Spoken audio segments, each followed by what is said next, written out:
कार्यक्रममा हामी खास गरी यो सरकारले विद्यालय सञ्चालन सम्बन्धी कार्यढाँचा 2077 जारी गरेसँगै स्थानीय तहलाई विद्यालय सञ्चालन गर्ने अधिकार त दिइयो।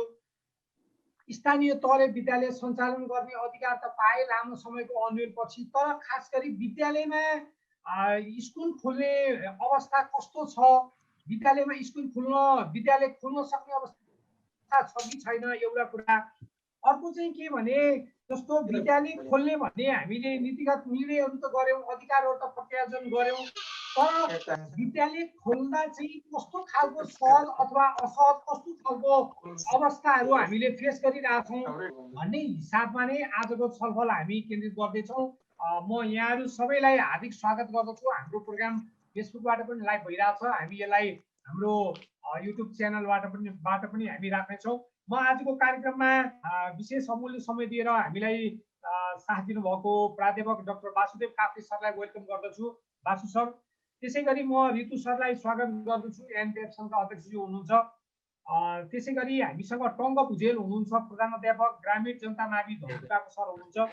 हामीसँग प्रकाश खनाल सर हुनुहुन्छ, कालिका मावि तेह्रथुमको सर हुनुहुन्छ, उहाँलाई पनि म स्वागत गर्दछु। र हामीसँग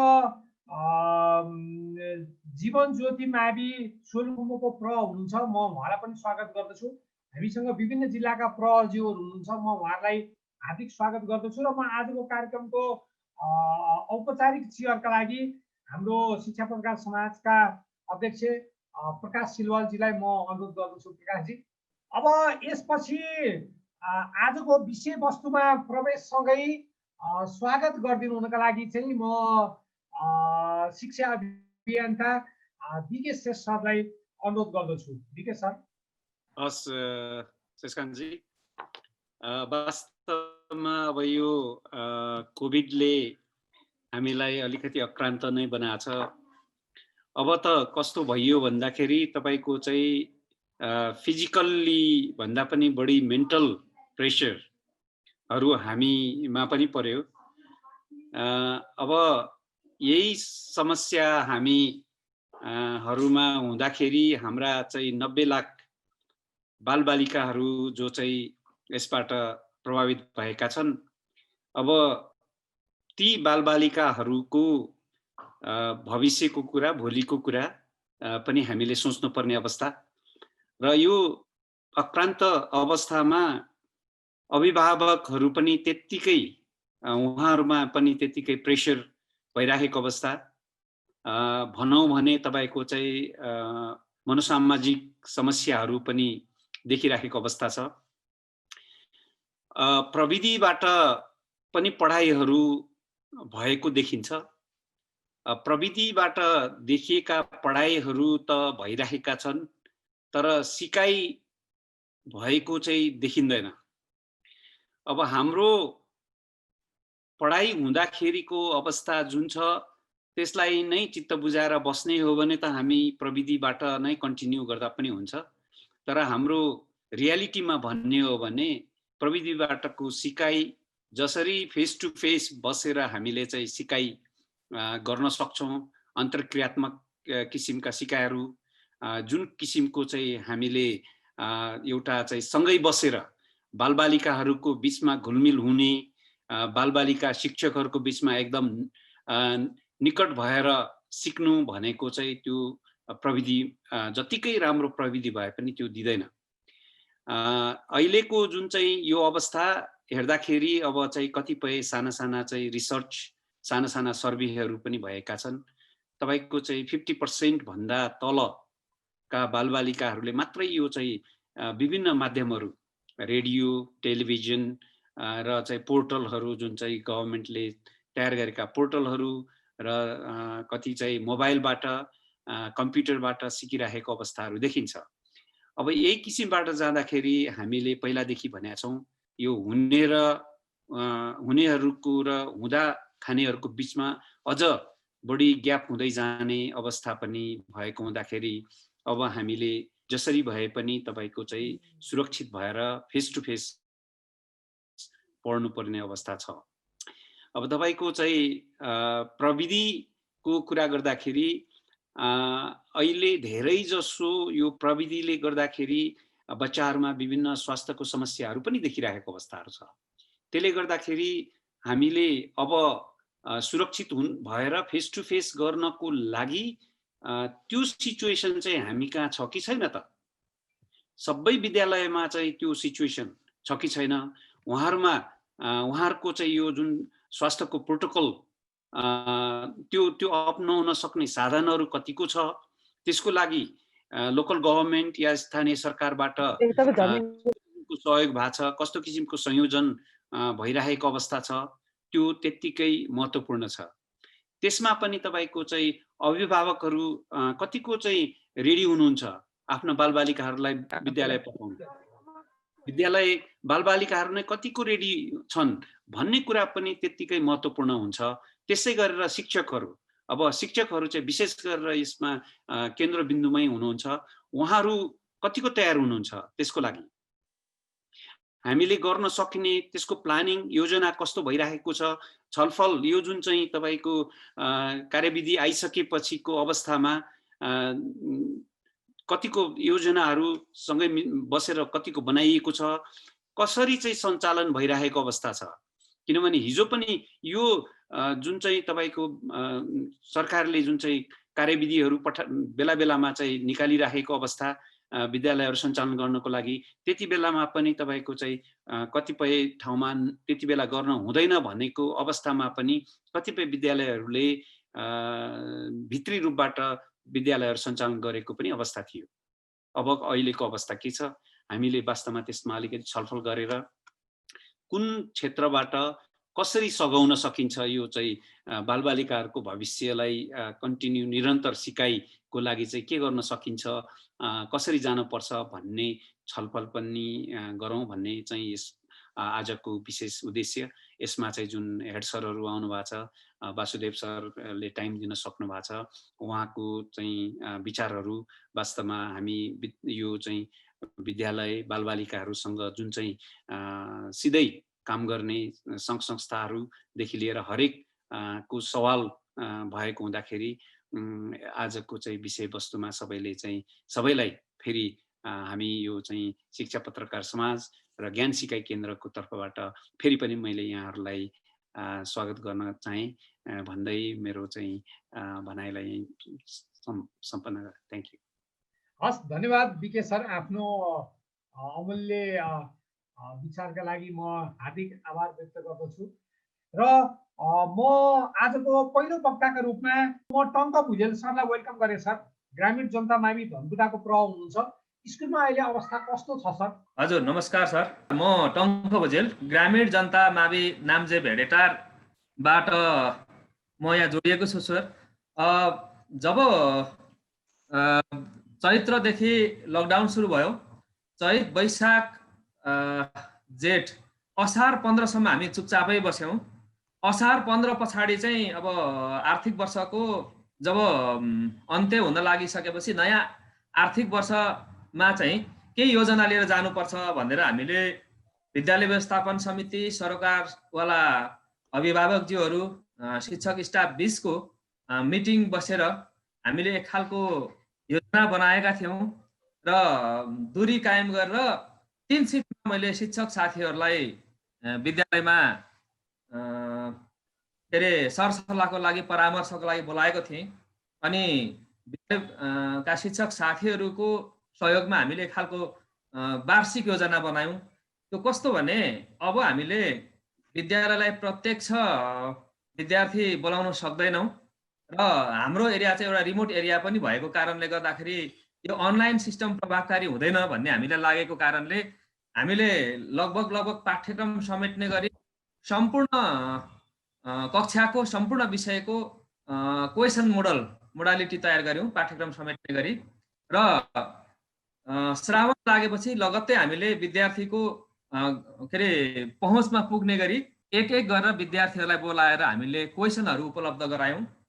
अनि हामीले प्रत्येक अभिभावकहरूलाई जानकारी पठायौँ कि दाजु दिदी अथवा समुदायमा जो अलिकति पढाइ लेखाइमा अब्बल हुनुहुन्छ, लकडाउनको अवस्थामा बस्नु भएको छ, घरमै हुनुहुन्छ भने पनि ती क्वेसनहरूको अभ्यास गर्दै गर्ने। त्यसरी हामीले जानकारी पठाएका थियौँ। केही अब्बल परिवारका सक्षम परिवारका अभिभावकहरूले धेरैभन्दा धेरै होमवर्क बुझाउँदै फेरि विद्यालयमा ल्याउने काम सुरु भएको थियो। तर अधिकांश विद्यार्थीहरू ती कुराहरूबाट पनि पर रहेपछि हामीले फेरि पछाडि शिक्षण सिकाइ कार्ययोजना जब भदौमा आइसकेपछि फेरि मैले शिक्षक साथीहरूलाई फलोअपको लागि टोलमा हामी गएका थियौँ। त्यस पछाडि चाहिँ विद्यार्थीहरूले केही अभ्यासहरू गर्न थालेको अवस्था थियो। अब हामीलाई चुनौती चाहिँ के भयो भने हामी रिमोट एरियामा गाउँघरमा त्यस्तो ठुलो समस्या भएन। हामीले स्थानीय निकायको शिक्षा समितिसँग समन्वय गरिसके पछाडि चाहिँ हिजो दिएका होमवर्कहरू हामीले 3 चरणमा माग्न थाल्यौँ। जस्तै प्राथमिक तह, के अरे विगतको निमावी तह, आधारभूत तहलाई पनि 2 भागमा बाँड्यौँ। 1, 5, 6, 8 र 9, 10 गरेर हामीले 3 ग्रुप बनाएर भौतिक दूरी कायम गर्दै हामीले विद्यालयमै बोलाएको अवस्था छ। लगभग यो मङ्सिर महिनादेखि हामीले भौतिक दूरी कायम गरेर विद्यार्थीहरूलाई बोलाउँदै केही पिरियड पढाउँदै केही पिरियडहरू चाहिँ हामीले होमवर्क दिएर पठाउँदै गर्ने गरेको छ।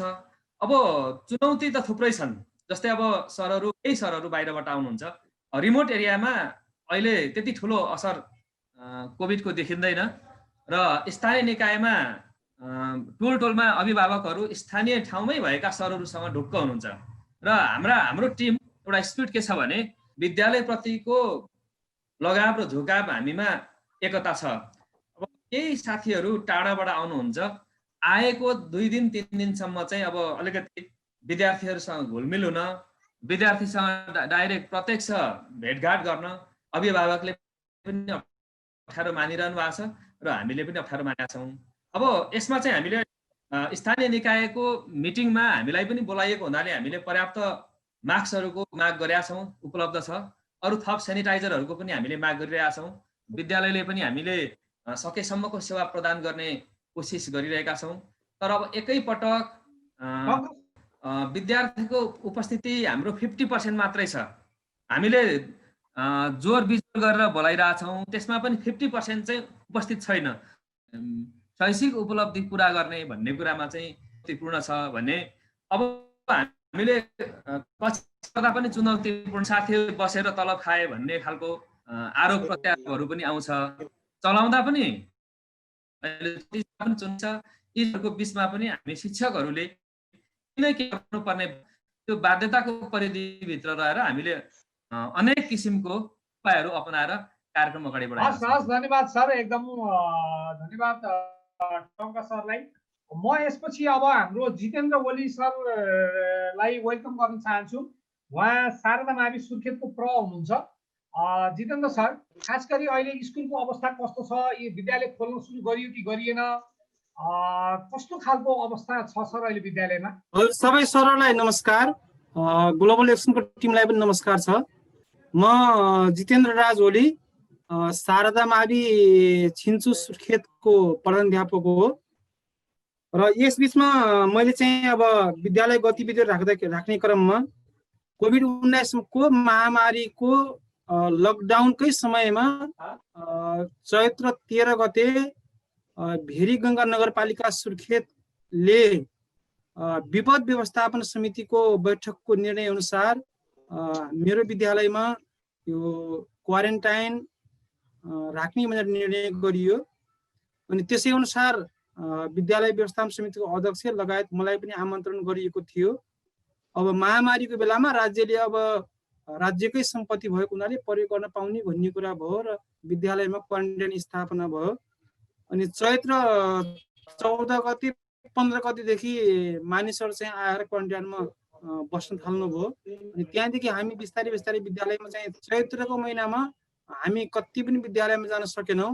अनि वैशाख र जेठको महिनामा हामीले चाहिँ विद्यालयको प्रशासनिक कार्यहरू सञ्चालन गर्नुपर्ने देखियो। त्यस क्रममा चाहिँ कतिपय हाम्रो चाहिँ यो शिक्षकहरूको तलब पनि निकासा भएको थिएन। वैशाखको महिनामा निकासा भइसकेपछि हामीले त्यो पनि कामहरू सबै गर्नुपर्ने भयो। विद्यालयमा चाहिँ अन्य भौतिक निर्माणका कामहरू पनि बाँकी थिए, ती कामहरू सबै सम्पन्न गर्नको लागि पनि हामी चाहिँ विद्यालयमा अर्को चाहिँ वैकल्पिक बाटोबाट चाहिँ हामी चाहिँ विद्यालयमा गएर प्रशासनिक कामहरू गरियो। हामीले चाहिँ अनि असारको 1 गतेदेखि नेपाल सरकारकै निर्णय अनुसार भर्ना अभियान सञ्चालन गर्यौं। हामी विद्यार्थी भर्नाको लागि चाहिँ आह्वान गर्यौं, अभिभावकहरूलाई सञ्चार माध्यम, त्यसपछि विभिन्न सामाजिक सञ्जालहरूबाट, र हामीले शिक्षकहरूलाई पनि एकदमै भौतिक दूरी कायम गर्दै समुदायमा चाहिँ पठायौं। र अनि विद्यार्थीहरू चाहिँ असारको 1 गतेदेखि चाहिँ भर्ना हुन थाल्नुभयो। अनि त्यसपछि हामीले पाठ्य पुस्तक पनि चाहिँ अनि त्यही समयमै वितरण गर्यौं।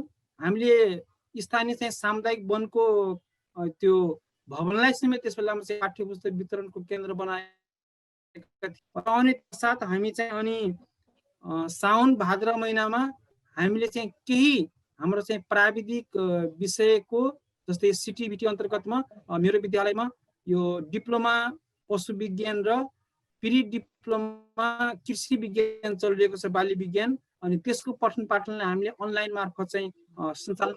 अनि त्यसै गरी त्यसपछि हामीले यसै बिचमा यो स्थानीय तहले नै फेरि विद्यालयलाई यो साउनकै महिनामा आइसोलेसनको रूपमा पनि स्थापित गरियो त्यसलाई।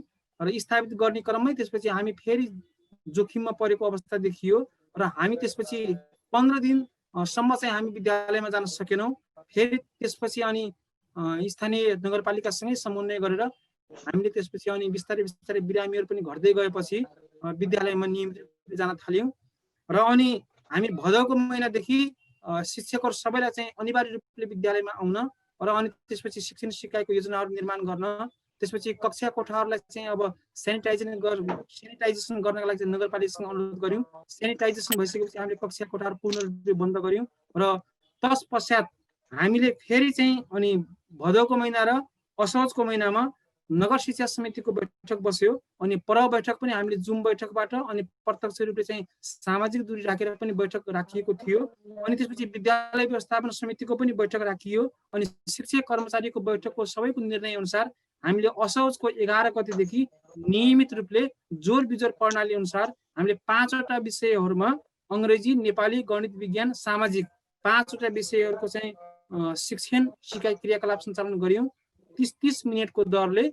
अनि कक्षा 1 देखि 10 सम्म। अनि सुरुवातको बेलामा चाहिँ कक्षा बाल विकासको विद्यार्थीहरू कति पनि आउनु भएन। कक्षा 1, 2, 3 को विद्यार्थीहरू पनि चाहिँ 1-2 जना बाहेक चाहिँ आउनु भएको थिएन। अनि त्यसपछि कक्षा 6 देखि 10 सम्मको विद्यार्थीहरू लगभग चाहिँ 50% को हाराहारीमा असोजको महिनाभरिमा आउनुभयो।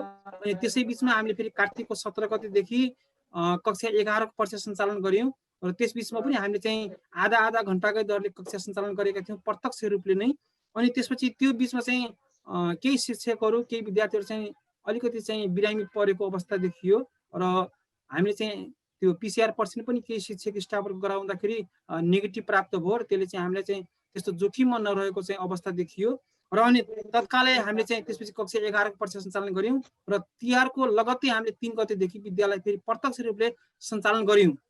अब अहिले चाहिँ मेरो विद्यालयमा यो शिक्षक स्टाफको बैठकको निर्णय र अनि त्यसपछि विद्यालय व्यवस्थापन समितिको निर्णय अनि नगर शिक्षा समिति र अनि हाम्रो नगरपालिका भरिकै प्रहरको बैठकको निर्णय अनुसार विद्यालयमा खाजा कार्यक्रम बाल विकासदेखि कक्षा 1 देखि 5 सम्म त्यो पनि सुरु गरेका छौं। र अनि हामीले चाहिँ प्रत्यक्ष रूपले नै कक्षा कोठामा जोर बिजोर बार अनुसार जोर बिजोर रोल नम्बरहरूको विद्यार्थीहरूलाई बोलाएर प्रत्येक कक्षाहरूमा चाहिँ भर्ना भएका सबै विद्यार्थीहरू चाहिँ उपस्थिति हुनु भएको छ। र त्यसै गरी हामीले चाहिँ फेरि यो पाठ्यवस्तु समायोजन जुन निर्देशिकाहरू थियो त्यसको आधारमा पनि चाहिँ पाठ्यवस्तु चाहिँ अलिकति चाहिँ रफ्तारमा लिनुपर्ने देखिएको हुनाले र विद्यार्थीहरूलाई अभ्यास अलि बढी गराउनुपर्ने खाँचो हामीले महसुस गर्यौं। र फेरि शिक्षक स्टाफ र विद्यालय व्यवस्थापन समितिको बैठकको निर्णय अनुसार बिहानी सत्र पनि हामीले सुरु गरेका छौं। बिहानी सत्रमा चाहिँ हामीले मुख्यतया 5वटा विषयहरूलाई छोट्याएर कक्षा 6 देखि 10 सम्मको सञ्चालन गर्दैछौँ भने कक्षा 11 12 को पनि हाम्रो चाहिँ प्रत्यक्ष रूपले विद्यार्थी भाइ बहिनीहरू कक्षामा उपस्थित हुनुभएको छ। र केही विद्यार्थी भाइ बहिनीहरू चाहिँ अझै चाहिँ भर्ना पनि गर्दै हुनुहुन्छ कक्षा 11 12 को। यस हिसाबले भन्दाखेरि अब मेरो विद्यालयमा बिहान 10 बजेदेखि 4 बजेसम्म चाहिँ दिवा सत्र सञ्चालन भइरहेको छ भने बिहान 6 बजेदेखि 9 बजेसम्ममा 5वटा विषयको बिहानी सत्र पनि सुरु भएको छ। र विद्यार्थीहरू जोर बिजोर प्रणाली अनुसार आइतबार चाहिँ बिजोरको, सोमबार जोर रोल नम्बरको, मंगलबार बिजोर रोल नम्बर गरेर चाहिँ विद्यार्थीहरू उपस्थित हुनुहुन्छ। र एउटै विषयवस्तु हामीले दुईवटै जोर बिजोरलाई चाहिँ शिक्षण सिकाइ क्रियाकलाप सञ्चालन गरिरहेका छौँ हस्, र अनि धन्यवाद सर यहाँलाई यहाँको हजुर धन्यवाद सर ल लागि।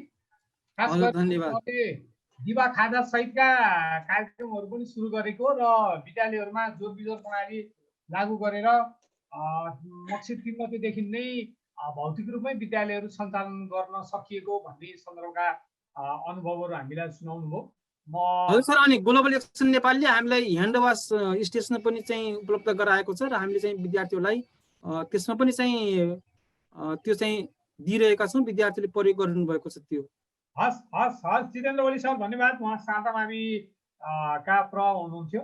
अब निजी क्षेत्रमा कस्तो समस्या देखिया छ सर? विद्यालय सञ्चालन हुन सक्ने अवस्था छ कि छैन? विद्यार्थीहरूको उपस्थिति कस्तो छ? अब सामुदायिक विद्यालयको तुलनामा निजी विद्यालयले पक्कै फरक खालको चुनौतीहरू फेस गरेको हुनुपर्छ। मैले धेरै पृष्ठभूमि नमानिकन म ऋतु सरलाई वेलकम गर्छु सर। धन्यवाद शशकान्तजी, अध्यक्ष प्रकाशजी, यस कार्यक्रममा जोडिनुभएका आदरणीय प्राध्यापक डाक्टर वासुदेव सर, त्यसै गरी धेरै विद्यालय, धेरै जिल्लाहरूलाई प्रतिनिधित्व गर्दै यहाँ जोडिनुभएका आदरणीय प्रहरू, विशेष गरेर हामी सबैले धेर थोर बुझेकै विषय नै हो र अहिले हामी समग्रमा शिक्षाका बारेमा नै कुरा गर्दैछौँ। विशेष गरेर शिक्षा भन्ने कुरा निजी र सरकारी भन्ने हुँदैन जस्तो लाग्छ। यो त पब्लिक गुड्स नै हो। यसलाई कसले कसरी दिने अथवा त्यसलाई त्यो सर्भिस डेलिभरी कसले गर्ने भन्ने कुरा मात्रै हो। त्यसैले एउटा समग्र रूपमा शिक्षालाई हेर्दा अथवा समग्र रूपमा शिक्षाको अहिलेको स्थिति अनि विद्यालय सञ्चालनका आधारहरू, विद्यालय सञ्चालनका कठिनाइहरू, यो धेर थोर सबै विद्यालयहरूमा उस्तै भए पनि निजी विद्यालयमा केही फरक भने पक्कै हुन्छ। त्यही कुरा पनि शशकान्तजीले उल्लेख गर भन्ने आशय प्रकट गर्नुभएको भन्ने मैले मान्दछु। विशेष गरेर हामी आशा गरौँ अब राष्ट्रिय परीक्षा बोर्डले 2000 यो चैत्रदेखि करिब 8-9 महिनापछि एउटा औपचारिक कार्यक्रमको रूपमा कक्षा 12 को परीक्षा सञ्चालन भए।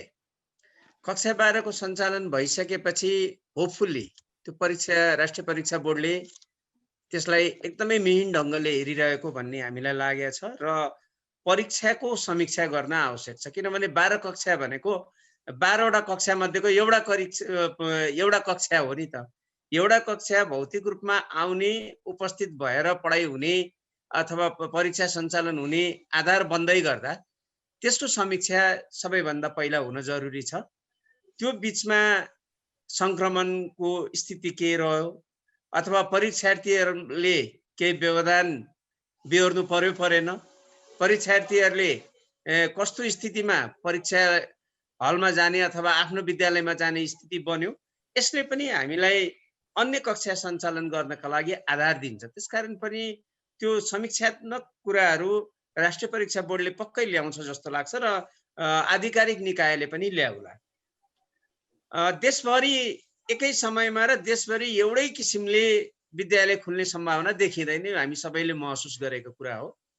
तर जहाँ जसरी सम्भव हुन्छ त्यसै गरी गर्ने भनेर हामी सबै लागिरहेको स्थिति पनि हो, हामी सबै जुटिरहेको स्थिति पनि हो। र यो स्थितिमा थोरै मैले निजी विद्यालयको च्यालेन्जको रूपमा चाहिँ के देख्छु भने अधिकांश निजी विद्यालयले शिक्षकलाई अथवा कर्मचारीलाई रिटेन गरेर राख्न सकिरहनु भएको छैन। भने मतलब विद्यालय चल्दै चलेन, विद्यालयमा शैक्षिक गतिविधि हुनै सकेनन्, रेभेन्यूको पार्ट चाहिँ ठ्याप्पै भयो।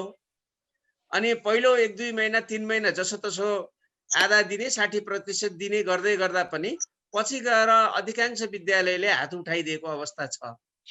यसले के भयो भने शिक्षक साथीहरू त मर्कामा पर्नु भएको आफ्नो ठाउँमा छ, निजी विद्यालय सञ्चालकले नसकेका कुरा पनि आफ्नो ठाउँमा होला, तर भोलि विद्यालय सञ्चालन हुँदै गर्दा शिक्षक कहाँबाट पाउने हो?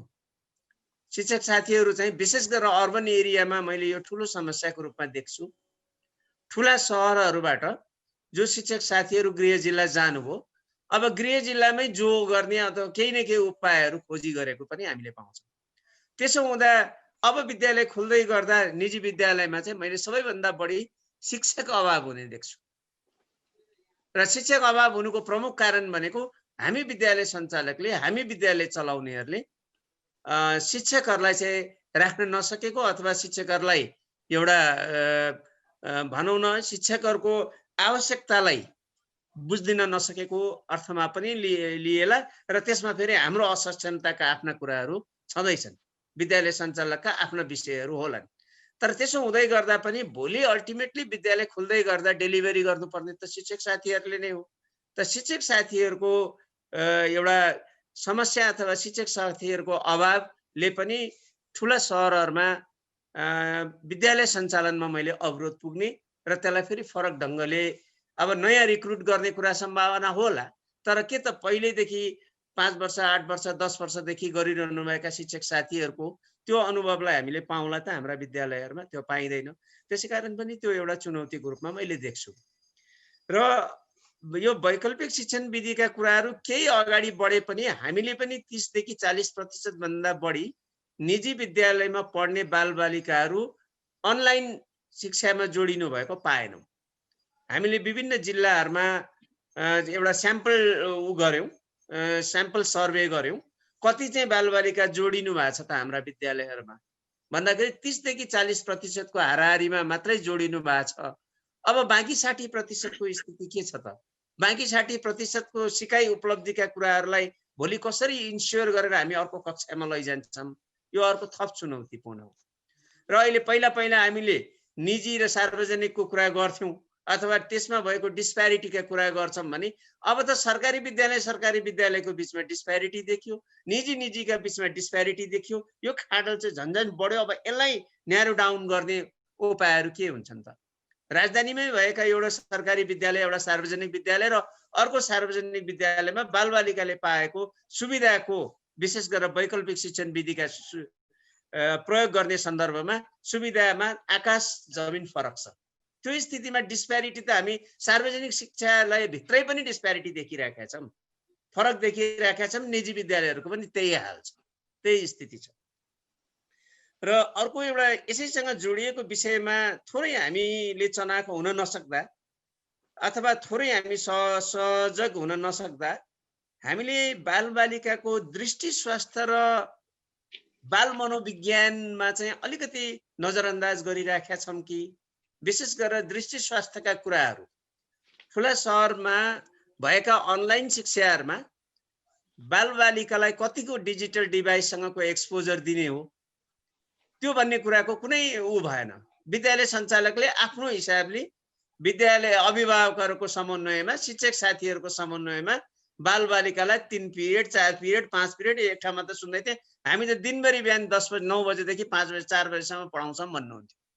त 9 बजेदेखि 4 बजेसम्म डिजिटल डिभाइससँगको एक्सपोजरले बालबालिकाको दृष्टि स्वास्थ्यलाई कस्तो असर पर्ला त्यो बारेमा पनि हामीसँग एकरूपता पनि भएन र एउटा गाइडिङ अथवा एउटा त्यो कुरालाई एउटा गाइडिङ एउटा कुनै नर्म्स पनि हामीले सेट गरेनौँ। न त सरकारी निकायबाट त्यो सेट हुने काम भयो, न त हामीले नै भन्यौँ। हामी एउटा कुरा सरसँग थप के जान्न मन लाग्यो भने जस्तो सरले शिक्षकको अभावको पाटो चाहिँ अब निजी विद्यालयको धेरै समस्या हुन सक्छ भन्ने कुरा उल्लेख गर्नुभयो। सायद धेरै शिक्षकहरूलाई निजी विद्यालयले यो बिचमा एडजस्ट गर्न सकेन होला, धेरै खालको समस्या रह्यो होला।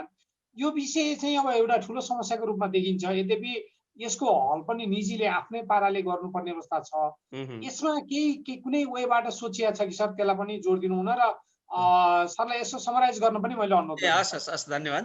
अब दुई किसिमले हेर्न पर्छ विद्यालयहरूले केही कुराहरू। अब किनभने भोलि अब विद्यालय खुल्ने सम्भावनाहरू देख्दै जाँदा शिक्षक साथीहरूका विषयहरूलाई सम्बोधन नगरी हुँदैन, त्यो पहिलेदेखि गर्न पर्थ्यो।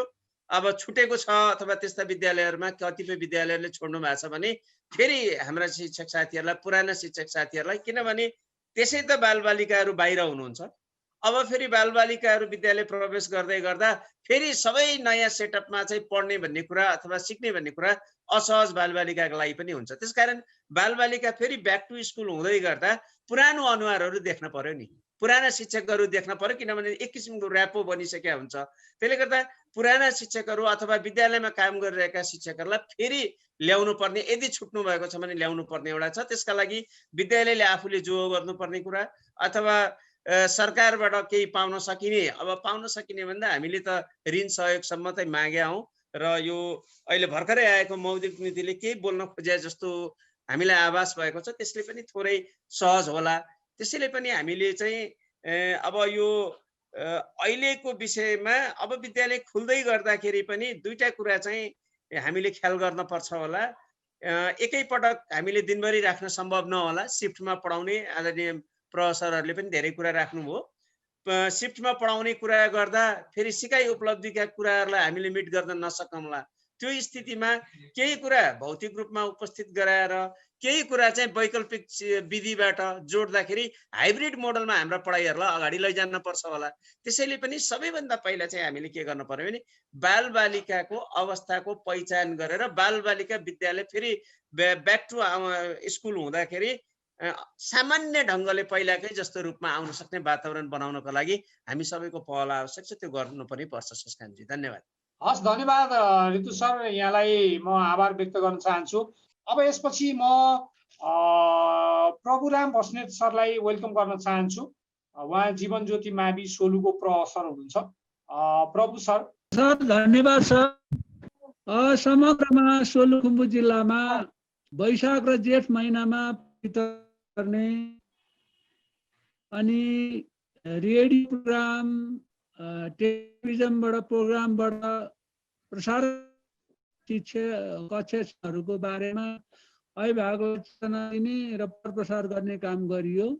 त्यसपछि असार लागेपछि असार महिनादेखि सम्पूर्ण शिक्षकहरू विद्यालयमा हाजिर हुने, कम्प्युटर क्लासहरू लिने शिक्षकहरूले अनि शैक्षिक सामग्री निर्माण गर्ने काम गरियो। र केही विद्यालयहरूले यो अनलाइन कक्षाहरू पनि चलाएको देखियो। जस्तो हाम्रो सगरमाथाको फेदमा रहेको खुम्जुङ माविले चाहिँ असारदेखि नै अनलाइन कक्षा पनि चलाएको देखियो। तर अन्य विद्यालयहरूमा हाम्रो जिल्लामा समग्रमा 8 वटा स्थानीय तह छन् र त्यो अनलाइन कक्षाहरू त्यति रेडियो शिक्षाहरू त्यति प्रभावकारी रहेन। हामीले महिनादेखि चाहिँ कक्षा प्रत्यक्ष रूपमा सञ्चालन गर्ने प्रयत्न गर्यौं र के व्यवस्थापन गर्दै हामीले भदौको असोजदेखि हामी प्रत्यक्ष सबै स्थानीय तहमा नभए पनि केही स्थानीय तह बाहेक धेरै स्थानीय तहमा असोजको पहिलो हप्ताबाट हामीले प्रत्यक्ष शिक्षण कार्य सुरु गर्यौं र तिहार दशैंको पछाडि जुन विद्यालयहरू खुलेका छन् समग्र जिल्लाका 8 वटा स्थानीय तहमा पठन पाठन सुरु भएको छ र हामीले स्वास्थ्य सम्बन्धी सामग्रीहरू विभिन्न संस्थाहरू जस्तो हामीसँग एउटा चाहिँ एनजिओ चाहिँ रिड नेपाल छ, जुन संस्थाले हामीलाई धेरै सामग्रीहरू पाठ्य सामग्रीहरू त्यसै गरी चाहिँ स्वास्थ्य सामग्रीहरू पनि उपलब्ध गराएको छ। त्यस्तै विभिन्न सङ्घ संस्थाहरूले पनि यहाँ यो जिल्लामा चाहिँ स्वास्थ्य सम्बन्धी सामग्रीहरू उपलब्ध गराएको छ र विशेष सुरक्षा अपनाउँदै र बिहानको प्रार्थना नलाउने 1 बजेको जुन टिफिन नगर्ने गरी खुरुखुरु चाहिँ सम्पूर्ण कक्षाहरू चाहिँ घन्टीहरू पठन पाठन गरेर बिदा गर्ने गरी सम्पूर्ण जिल्लाभरि नै अहिले चाहिँ पठन पाठन भइरहेको र त्यस्तो कुनै समस्या नरहेको बेहोरा यहाँहरूलाई मैले अनुरोध गरेँ। हस्, धन्यवाद प्रभु सर, यहाँको अमूल्य समयका लागि म हार्दिक आभार व्यक्त गर्दछु। अब यसपछि म लमजुङबाट हामीसँग जनकल्याण मावि चितिका अशोक कुमार श्रेष्ठ सर हुनुहुन्छ। मैले बीचमा उहाँलाई थोरै जोडे सर। अशोक सर। हस् सर, धन्यवाद सर। अब मैले आफ्नो परिचय अशोक कुमार श्रेष्ठ, जनकल्याण मावि लमजुङ बेसी सहर नगरपालिका 11 चित्ती लमजुङको प्रहसर म। अब विद्यालयमा म एकदम सर्टकटमा भन्छु सर, एकदम छोटोमा। अब हामीले जुन अब सुरुदेखिकै जाउँ सर, अब हामीले लगभग असारतिर आएर रिजल्ट गऱ्यौँ सर त्यो लकडाउनको बेलामा। अनि त्यसपछि हामीले असार र साउनमा केही लगभग 20-25 दिन चाहिँ विद्यालय खोल्यौँ सर। विद्यार्थीहरूलाई सम्पर्कमा बोलायौँ। त्यतिखेर एकदमै थोरै विद्यार्थीहरू उपस्थिति भए। अनि त्यो बिचमा फेरि लकडाउन गर्नुपर्ने अवस्था आयो हाम्रो लमजुङमा। बेसी सहर वरिपरि चाहिँ त्यो कोभिडको बिरामीहरू सन्तास फैलिएको कारणले। अनि त्यसपछि हामीले फेरि त्यसको भदौतिर गएर असोजसम्म विद्यालय खोलेर हामीले त्यो टोलमा लगभग 7-8वटा टोलहरू बनाएर शिक्षकहरूलाई परिचालित गरेर विद्यार्थीहरूलाई केही सिकाउने प्रयास गऱ्यौँ सर। त्यो पनि त्यति प्रभावकारी रूपबाट हुन सकेन। लगभग हामीले 3 घण्टा जति मात्रै विद्यार्थीहरूलाई त्यो टोलमा राख्थ्यौँ, एउटा टोलको एउटा केन्द्रमा। अनि त्यसपछि असोजपछि अब त्यो पनि प्रभावकारी नभएको हुनाले विद्यालयमा बोलाउँ हामी जोर कक्षा अनि बिजोर कक्षा भनेर त्यसरी हामीले 2टा सिफ्ट गराएर चलायौँ सर। अनि एकदमै थोरै समय लगभग 3 घण्टा जति मात्रै विद्यार्थीहरूलाई बोलायौँ। अनि अहिले चाहिँ यो लगभग तिहारपछि हामीले जोर र बिजोर 2टै कक्षाका विद्यार्थीहरूलाई 2 सिफ्ट बनाएर 10 देखि 1 सम्म 1 बजेबाट 4 बजेसम्म 8 पिरियडलाई एकदमै लगभग 20 मिनट 25 मिनटको त्यो समय बनाएर त्यसरी अहिले सञ्चालन गरिरहेछौँ सर। यो बिचबिचमा पनि फेरि यो विद्यालय बन्द गर्ने अवस्थाहरू बिचबिचमा देखियो। अस्ति भर्खरै पनि हामीले 1 हप्ता जति बन्द गऱ्यौँ। हाम्रो कम्युनिटीमा अभिभावकहरूलाई देखेको कारणले अब त्यहाँको बच्चाहरू पनि आउने भएको हुनाले त्यो गऱ्यौँ। अब यो गर्दा पनि विद्यार्थीहरू झन्डै 20-25% विद्यार्थीहरू अझै पनि विद्यालयमा उपस्थिति हुन सकेको अवस्था छैन सर। अब सामाजिक दूरी कायम गर्दै अब सक्ने जति यो स्वास्थ्य मापदण्डहरू अपनाउँदै अगाडि बढेको अवस्था छ सर। तर अब त्यति प्रभावकारी रूपबाट अब यो सिकाइ क्रियाकलापलाई सञ्चालन गर्न सकिएको अवस्था छैन। हामीले बिचमा यो वैकल्पिक तरिकाबाट यो पनि इमेल इन्टरनेटको माध्यमबाट पनि त्यसरी अगाडि क्लास चलाउने कि भनेर सुरुवाती गर्न खोजेको विद्यार्थीहरू त्यो पहुँच भन्दा धेरै बाहिर हुने भएर त्यो प्रविधिबाट चाहिँ अगाडि बढाउन सकेनौँ सर। यो अवस्थामा अब हामी चाहिँ कसरी अगाडि बढ्नुपर्छ होला? म आजको हाम्रो विशेष वक्ता प्राध्यापक हाम्रो शिक्षा पत्रकार समाजको सल्लाहकार पनि हुनुहुन्छ। म बासु सरलाई वेलकम गर्छु सर। हस्, नमस्कार धेरै धेरै। हस्, धन्यवाद धेरै धेरै सर। अवसरको लागि एकदम कृतज्ञ छु। उहाँले एन प्राक्सनको तर्फबाट अभिव्यक्ति पनि र त्यसले गर्दा जुन विद्यमान अवस्था हो त्यो अवस्थामा चाहिँ हामी कसरी गइरहेछौँ र जान सक्छौँ सानो होइन पाटो चाहिँ उहाँले देखाइदिनु भएको छ। र आदरणीय प्रधानाध्यापकज्यूहरू सबै प्रधानाध्यापकज्यूहरूलाई चाहिँ मेरो एकदम हार्दिक होइन नमस्कार पनि। र प्रकाश सरले हाम्रो शेषकान्त सरले र खास गरेर मेरो पुरानो मित्र होइन, पुरानो भनेर फेरि धेरै पुरानो होइन कि होइन, हामी यङ नै छौँ अझै मित्रताको हिसाबले।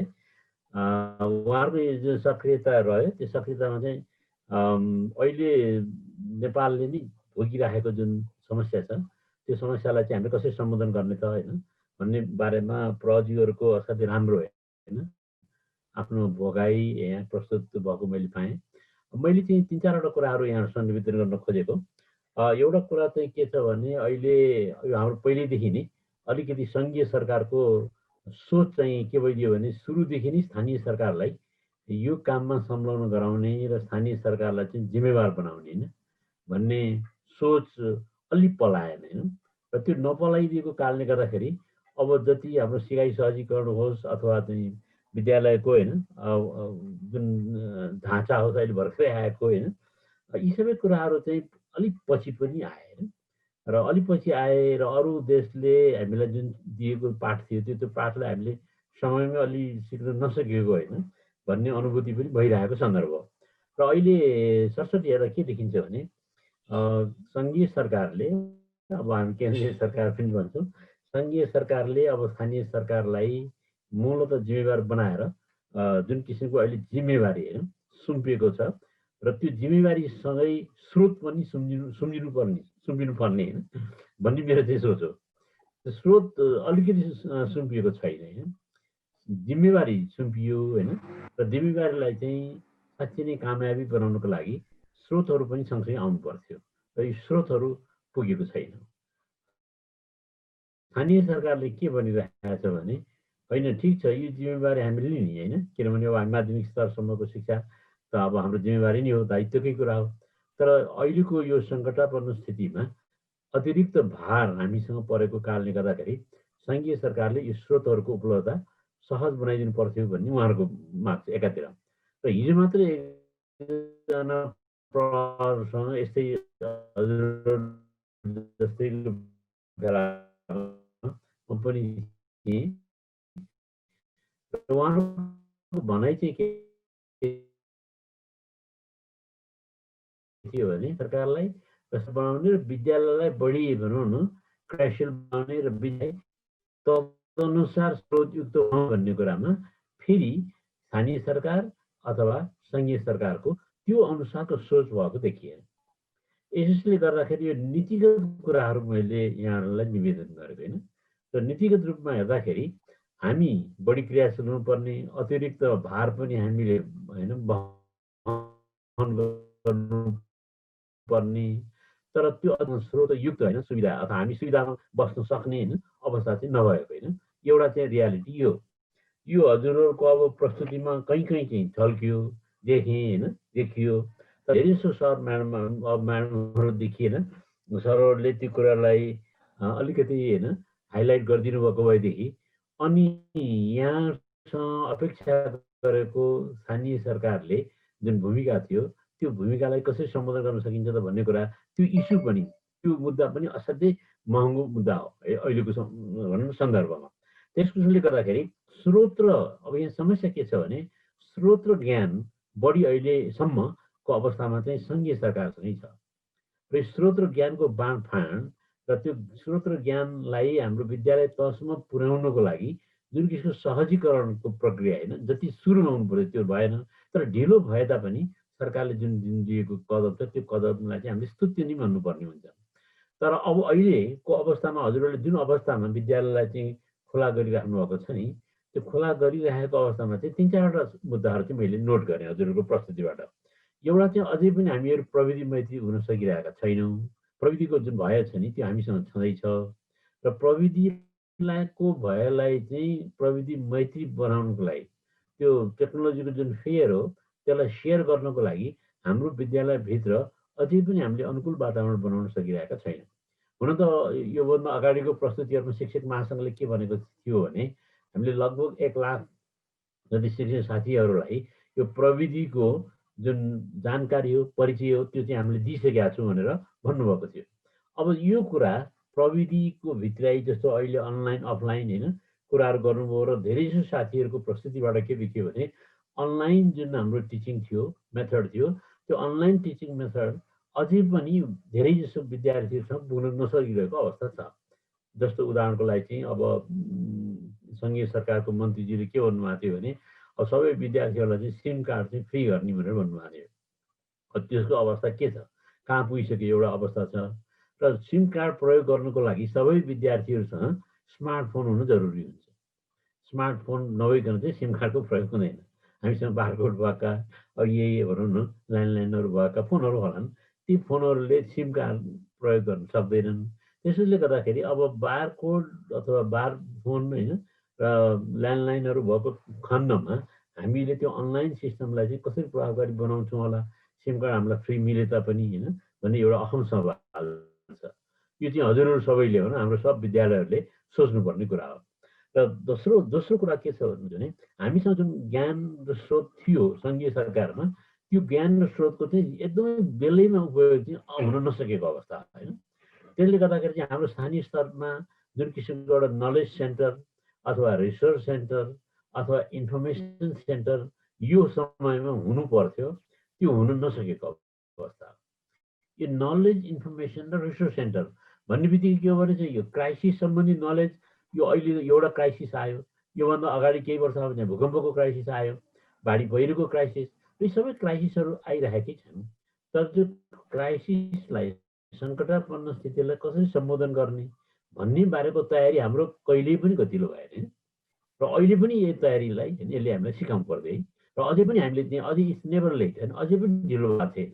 तर सङ्घीय सरकारले यो दायित्व अब स्थानीय सरकार हुँदै विद्यालयलाई दिइरहेको जुन अवस्थामा हामी हजुरहरू सबैले चाहिँ एउटा एकदमै सशक्त रूपमा राख्नुपर्ने आवाज के छ भने, यदि विद्यालयलाई सुचारू रूपले सञ्चालन गर्ने हो भने, विद्यालयमा आउन नसकेका विद्यार्थीहरूलाई फेरि लिएर आउने हो भने, विद्यालयलाई पूर्व होइन रूपमा हामीले भनौँ न त्यसलाई पुनर्स्थापना गर्ने हो भने, विद्यालयहरूलाई निर्मलीकरण गर्ने र विद्यालय जहाँ क्वारेन्टाइनमा रहे, आइसोलेसनमा रहे, तिनमा कतिपय ठाउँ त हजुरहरूलाई थाहै छ, मलाइभन्दा पनि बढी होइन, धेरै बिग्रेको अवस्था छ क्या होइन। किनभने त्यहाँ बस्दाखेरिको चाहिँ जुन साथीहरूको अनुभव छ, त्यो अनुभवले पनि उहाँहरूलाई पनि त्यो पूर्वगत अवस्थामा उहाँले राख्नु भएको छैन, त्यसलाई भत्काउने बानी भाँचिने यस्तो अवस्थामा छोडेर जानुभएको छ। र त्यसलाई पूर्व अवस्थामा ल्याउनुको लागि होइन के भएको छ, प्रयास स्थानीय सरकारबाट के भएको छ, यी सबै कुराको लेखाजोखा गर्नको लागि एउटा नलेज सेन्टर अथवा इन्फर्मेसन सेन्टर अथवा रिसोर्स सेन्टर होइन स्थानीय सरकारसँग हुनुपर्ने अत्यन्त जरुरी होइन। यो हुने बित्तिकै अहिले हजुरहरूले जुन जुन समस्याहरू यहाँ राख्नुभयो त्यो समस्याहरूको तात्कालीन सम्बोधन चाहिँ हुन सक्छ। यो तात्कालीन सम्बोधन हुन नसकिरहेको अवस्था हो। हजुरहरूले भन्नुभयो असाध्यै राम्रो तरिकाले स्थानीय सरकारसँग असाध्यै राम्रो सहकार्य भएको छ, मेल भएको छ, आदि इत्यादि भएको छ। तर स्थानीय सरकारसँग यो एभिडेन्स छ, बिरलै छ। यो एभिडेन्स स्थानीय सरकारसँग हुनु पर्यो नि। कुन विद्यालयमा कति विद्यार्थीको उपस्थिति छ, कति विद्यालयमा प्रविधि पुगेको छ, कति शिक्षकको हात प्रविधि पुगेको छ र अहिले भइरहेको जुन अनलाइन डेलिभरी जुन सिस्टम छ त्यसबाट लाभान्वित कति हुनुहुन्छ। किनभने सरकारले नि दिएको जुन तथ्याङ्कलाई हामीले रेस्पेक्ट गर्ने हो भने 40% विद्यार्थीहरू त अझै पनि यसबाट वञ्चित छन् होइन। भनेपछि त्यो पनि सङ्ख्या, त्यो थोरै सङ्ख्या, अब 60को अनुपातमा 40 छैन, सानै हो। तर सानो भए पनि महत्त्व अझै पनि यो अनलाइन सिस्टमको पहुँचबाट बाहिर नै छन् भने ती विद्यार्थीहरूलाई हामीले विद्यालयभित्र लिएर आउनुको लागि के गर्नुपर्छ भन्ने कुराको होइन एकदमै स्पेसिफिक स्ट्राटेजी यो अहिले निर्देशिकामा छैन होइन। त्यो निर्देशिकाले यो कुराहरू चाहिँ स्पष्टसँग होइन उल्लेख चाहिँ गरिदिनु पर्थ्यो। र दोस्रो कुरा, यो निर्देशिकाहरू बनाउनको लागि होइन यो कार्यढाँचा तयार गर्नको लागि हाम्रो साथीहरूको होइन अथवा विद्यालय व्यवस्थापन समितिका होइन एकदम विज्ञ अध्यक्षज्यूहरू हुनुहुन्छ, सदस्यहरू हुनुहुन्छ, उहाँहरूको फिडब्याक चाहिँ एकदमै रहन्छ, नपुऱ्याएर होइन। र निर्देशिका विद्यालयको लागि तयार हुने होइन, स्थानीय सरकारको लागि तयार हुने, तर त्यसबाट जो भनौँ न भुक्तभोगी हुनुहुन्छ, जसले यो अनुभवबाट गुज्रिराख्नु भएको छ, उहाँहरूको संलग्नता न्यून हुने। यो कारणले गर्दाखेरि पनि यहाँ धेरै निर्देशनहरू छन्। कतिपय निर्देशनहरू त कस्तो छन् भने पालनै गर्न सकिन्छ। त्यो होम स्कुलिङको कन्सेप्ट आएको छ होइन। उदाहरणको लागि मैले यहाँलाई निवेदन गर्नुपर्ने हुन्छ, अहिले होम स्कुलिङको कन्सेप्ट भन्ने बित्तिकै 1-to-1 करेस्पोन्डेन्सको कुरा हो, 1-to-1 टिचिङको कुरा हो, 1-to-1 सर्भिस डेलिभरीको कुरा हो होइन। अहिले यति मात्रै सरकारले गरिदिए हुन्छ कि यदि विद्यालय होममा जान सक्दैन भने होम नजिकैको कम्युनिटीमा त्यस्तो सेन्टर, जस्तो अघि सरले भन्नुभयो टोलमा, अशोक श्रेष्ठ सरले भन्नुभयो होइन, टोलमा हामीले शिक्षकहरूलाई पठायौँ तर विद्यार्थीहरू चाहिँ आएनन्। किन आएनन्, के कारणले आएनन् भन्नेको खोजी हुनु पर्यो होइन। त्यसले गर्दाखेरि चाहिँ होम स्कुलिङको कन्सेप्ट त्यो बेलामा सम्भव छ जुन बेलामा दक्ष शिक्षकहरूको उपस्थिति होइन, र त्यो पनि एकदम मात्रात्मक रूपमा हुनु पर्यो। पहिला मात्रात्मक हुनु पर्यो, अनि त्यसपछि क्वालिटीको कुरा हामी गर्छौँ। पहिला शिक्षक साथीहरूको सङ्ख्या त्यति पुग्दैन, त्यो महत्त्वपूर्ण कुरा हो। त्यसले गर्दाखेरि होम स्कुलिङको सेन्टर, होम स्कुलिङ पनि गर्नुपर्छ भने ठाउँ ठाउँमा त्यो निर्देशिकामा होइन त्यो उल्लेख पनि भएको रहेछ। अब होम स्कुलिङ कन्सेप्ट चाहिँ स्कुलले गर्न सक्छ, त्यो चाहिँ महत्त्वपूर्ण कुरा होइन। हजुरहरूले चाहिँ अब त्यो कार्यढाँचा अन्तर्गत जुन हाम्रो विद्यालयले चाहिँ यो गर्नुपर्छ गर्नुपर्छ भनेर यसले तोकेको छ। त्यो होम स्कुलको कन्सेप्टलाई पनि हजुरहरूले होइन होम स्कुलको सम्भव छ त भने इमिडिएट कम्युनिटी हाम्रो घरको नजिकैको कम्युनिटीमा त्यस्तो सेन्टर अथवा कन्ट्याक्ट सेन्टरहरू खोलिदिन सक्छ सरकारले र त्यसमा हामीले पनि मद्दत गर्न सक्छौँ यदि विद्यार्थीहरू विद्यालयमा आउन सक्दैनन् भने। यसको अलावा वैकल्पिक होइन खानको रूपमा चाहिँ हामीसँग लगभग 2100-2500 कम्युनिटी लर्निङ सेन्टरहरू छन् होइन हरेक जिल्लाहरू सबै ठाउँहरूमा छ। त्यो कम्युनिटी लर्निङ सेन्टरहरूमा पनि एउटा कन्ट्याक्ट सेन्टरको रूपमा हामीले होइन के गर्न सक्दो रहेछौँ भने त्यसको शैक्षिक सूचना प्रवाह चाहिँ गर्न सक्दो रहेछौँ। त्यो पनि हाम्रो अहिले त्यो कम्युनिटी लर्निङ सेन्टरको पनि त्यसमा उल्लेख चाहिँ नभएको रहेछ होइन। यसबाट मैले चाहिँ के देखेँ भने अहिले हाम्रो विद्यालयले दुईवटा कुराहरू चाहिँ तत्कालै गर्नुपर्ने छ।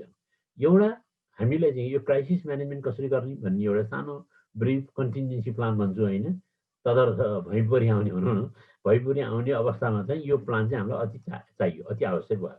भूकम्प गएको बेलामा के गर्ने कोभिड आएको बेलामा के गर्ने यस्तो आक्रान्त सिचुएसनमा होइन र त्यसो बाढी पहिरोको आएको बेलामा के गर्ने के गर्न सकिन्छ भन्ने हरेक इन्डिभिजुअल स्कुलहरूले यो कन्टिन्जेन्सी प्लान चाहिँ बनाउनु जरुरी देखियो होइन सरस्वती हेर्दाखेरि।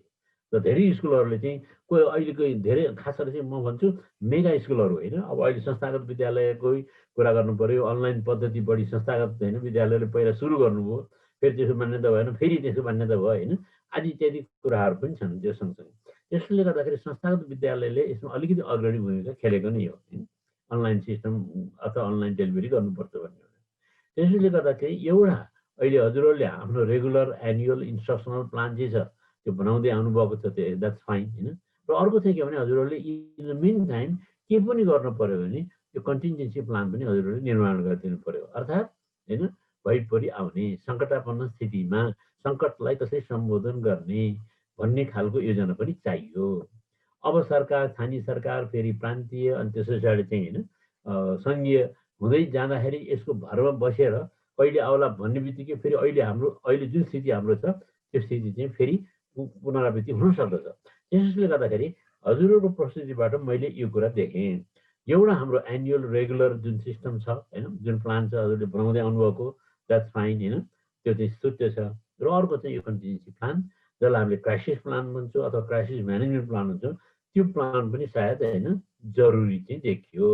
र साथसाथै हाम्रो क्वारेन्टाइन आदि दिनमा बसेका जुन विद्यार्थीहरू छन् यिनीहरूको निसङ्क्रमीकरण चाहिँ अवश्य पनि भएको होला होइन यो भन्न पनि गाह्रो रहेछ निर्मलीकरण पनि भएको होला होइन त्यो हजुरहरूको प्रस्तुतिमा होइन मैले सुनिनँ होइन त्यो भयो कि भएन किनभने अहिले वास इन स्कुल प्रोग्राम पनि सुरु भएको अवस्था छ होइन। त्यो वास इन स्कुल प्रोग्राम जुन युनिसेफको सहयोगबाट होइन सरकारले अब विद्यालयमा पुगेको छ भन्ने सरकारको चाहिँ सोच पनि छ। त्यो वास प्रोग्राम हजुरहरूको विद्यालयमा पुग्यो कि पुगेन होइन त्यो हात धुनेको कुरो सेनिटाइजेसनको सामान्य कुरो होइन टोइलेटको कुरो के अरे गर्ल फ्रेन्डली अथवा वाइज फ्रेन्डली वेभर होइन डिसेबिलिटी फ्रेन्डली टोइलेटको कुरो यी कुराहरू चाहिँ त्यो वास प्रोग्रामसँग सम्बन्धित कुराहरू रहेछन्। यो हजुरहरूकोमा पुगेको पुगेन यो वासको दृष्टिकोणले वास इन स्कुल होइन अर्को सेफ्टीको कुराहरू चाहिँ सुरक्षाको कुराहरू होइन जस्तो अब जस्तो भनौँ हाम्रो 25-30जना 40जनाको लागि चाहिँ एउटा कोठा बनाएको छ होला विद्यालयले र त्यो कोठामा अब हामीले कम न्यूनतम पनि 1 मिटर भनेको 3.3 होइन फिट हो 3.3 फिटको दूरी कायम गरेर हामीले त्यो कोठालाई गर्ने बित्तिकै त्यो आधाभन्दा बढी कोठा चाहिँ खाली हुनुपर्ने हुन्छ लगभग होइन। यो सम्भव छ कि छैन हामीहरूलाई हजुरहरूले भन्नुभयो 2 सिफ्ट गर्दाखेरि पनि विद्यार्थीहरूको होइन जुन उपस्थिति अलिकति न्यून छ भनेर भन्नुभयो र त्यो न्यून उपस्थितिलाई चाहिँ बाक्लो उपस्थितिमा कसरी रूपान्तरण गर्ने होइन भन्ने बारेमा हाम्रो हरेक विद्यालयले पनि एउटा सानो सर्वे चाहिँ गर्नुपर्ने देखियो कि होइन सानो सर्वेक्षण गर्नु पर्यो जहाँ हाम्रो जुन टार्गेट ग्रुपबाट चाहिँ विद्यार्थीहरू आएका छन् हाम्रो जुन लक्ष्य समुदायबाट होइन जुन ठाउँमा हाम्रो विद्यालय हेर्नु न हस् सर हस् थ्याङ्क यू सर। यो चाहिँ मैले 2-3 कुराहरू देखेँ। एउटा चाहिँ हामीले पनि स्कुलले पनि एउटा क्विक ऱ्यापिड सर्वे चाहिँ गरिदिनु पऱ्यो कि होइन त्यो क्विक ऱ्यापिड सर्वे भनेको के भने हाम्रो विद्यालयमा आउन नसकेका विद्यार्थीहरूको सङ्ख्या कति छ हाम्रो विद्यालय हामीलाई पनि यकिन थाहा हुनु पऱ्यो नि त होइन कति छ त र उनीहरू आउन नसकेको कारण के कारणबाट प्रविधि नभएको कारणबाट अथवा सामग्री नभएको कारणबाट जस्तो अहिले हामीसँग चाहिँ समायोजित पाठ्यक्रम होइन निर्माण भयो समायोजित पाठ्यक्रमले मूल जुन सिकाइ उपलब्धि हो त्यो सिकाइ उपलब्धिलाई मात्रै जोड दिएर होइन हाम्रो पठन पाठन होस् भन्ने हाम्रो होइन पाठ्यक्रम विकास केन्द्रको चाहिँ जुन आशय रह्यो त्यो आशय अनुसार हामीले के गर्न सक्यौँ त्यो मूल सिकाइ उपलब्धिलाई मात्रै डेलिभर गऱ्यौँ कि अथवा अघि हजुरले भन्नुभएको थियो पाठ्यक्रमलाई हामीले सबै कभर गर्न चाहिँ कोसिस गरिरहेको छौँ भनेर सबै त कभर गर्नै सकिँदैन हाम्रो समयले दिँदैन नदिने भएको हुनाले चाहिँ मुख्य सिकाइ उपलब्धिहरू के हुन् त त्यसमा मात्रै हामीले जोड गर्नु पर्यो भनेर पाठ्यक्रम विकास केन्द्रले पनि त्यो अनुसार चाहिँ पाठ्यवस्तुको समायोजन गरेको छ अब त्यो समायोजित पाठ्यवस्तुलाई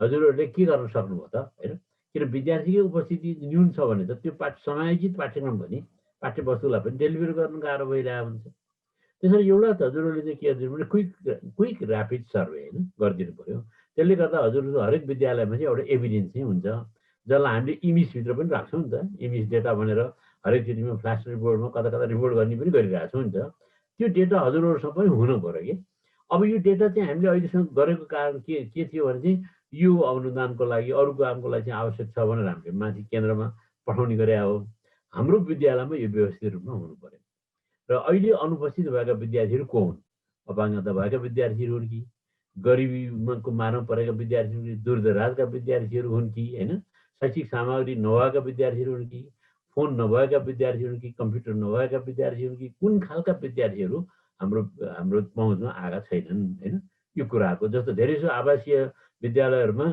लगभग 50% बढी विद्यार्थीहरूको सङ्ख्या घटिसक्यो विभिन्न कारण होला होइन अब आफ्नै जिल्लामा गएको होला होइन कोही चाहिँ अब यो लामो समय बन्दाबन्दी भएको कारणले गर्दा फर्कन नभएर अर्कै ठाउँमा भर्ना गरिसकेको होला यस्ता कुराहरू चाहिँ छन् त्यस कारणले यो हजुरहरूसँग यो तथ्य चाहिँ छ तथ्य हुनु पर्यो होइन त्यसको आधारमा मात्रै अब हामीले विद्यालय सेवा क्षेत्रभित्र अथवा विद्यालयभित्र नआएका विद्यार्थीहरूको लागि हाम्रो प्रोग्राम चाहिँ हुनु पर्यो जुन प्रोग्राम चाहिँ यो कन्टिजेन्सी प्लान पहिला हामीले यसो गर्नु परेको थिएन अहिले चाहिँ हामीले यो प्लान चाहिँ गरिदिनु पर्यो होइन यो कन्टिजेन्सी प्लानले विद्यालयमा आउन नसकेका कस्ता खालका विद्यार्थीहरू र यी विद्यार्थीहरूको लागि हामीले के गर्नुपर्ने हुन्छ घरमा गएर अभिभावकसँग सम्पर्क गर्ने कि अथवा सञ्चार मन्त्रीले भने जस्तै ल तपाईँलाई निःशुल्क सिम कार्ड बाँडिएको छ तपाईँले अब मोबाइल फोन किन्नुहोस् होइन अथवा अर्को फोन किन्नुहोस् होइन जहाँ चाहिँ सिम कार्ड राख्न सक्नुहुन्छ भनेर कन्भिन्स गर्ने कि भन्नु एउटा उदाहरणको लागि नि त्यसमा चाहिँ अनि त्यसपछि हाम्रो door to door होमको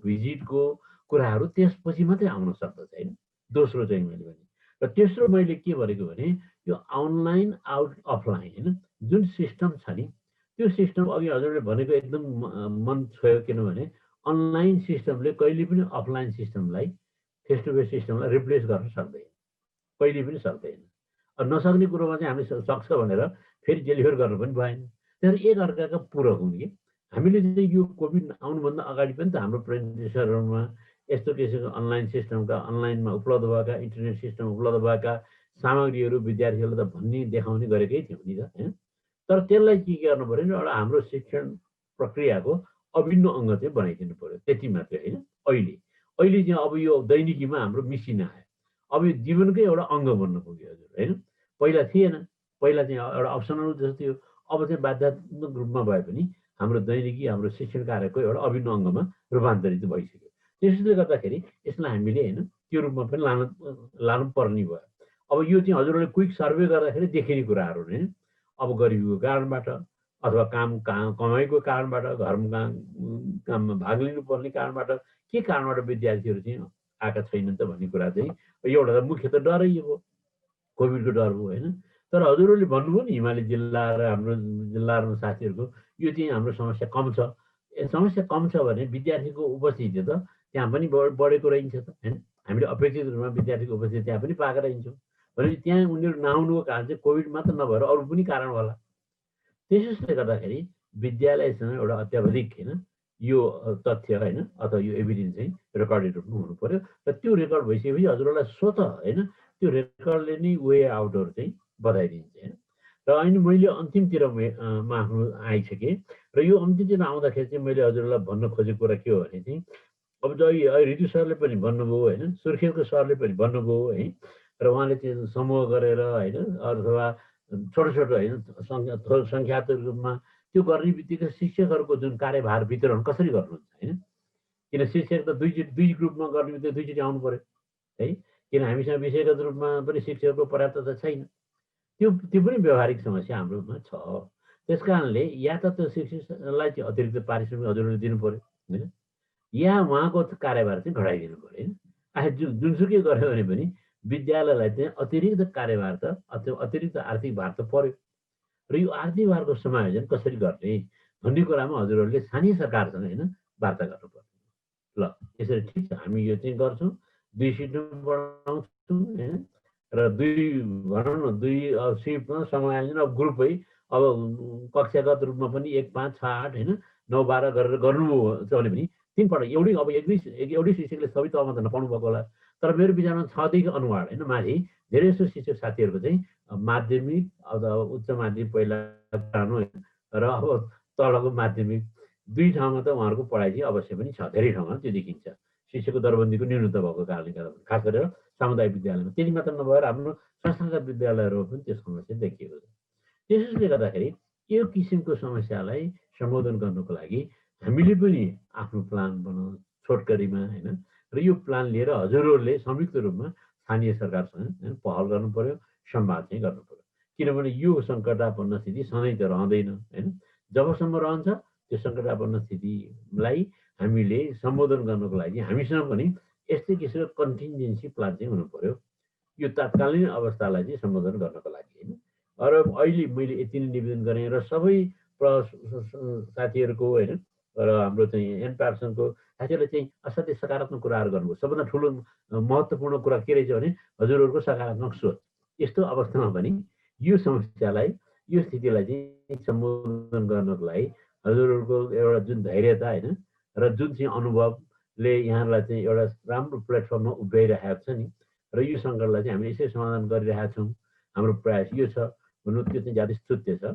please keep it होइन र कन्टिन्यू होइन। हस्, मैले अहिले यति नै निवेदन गरेँ। हस्, नमस्कार, थ्याङ्क यू सर।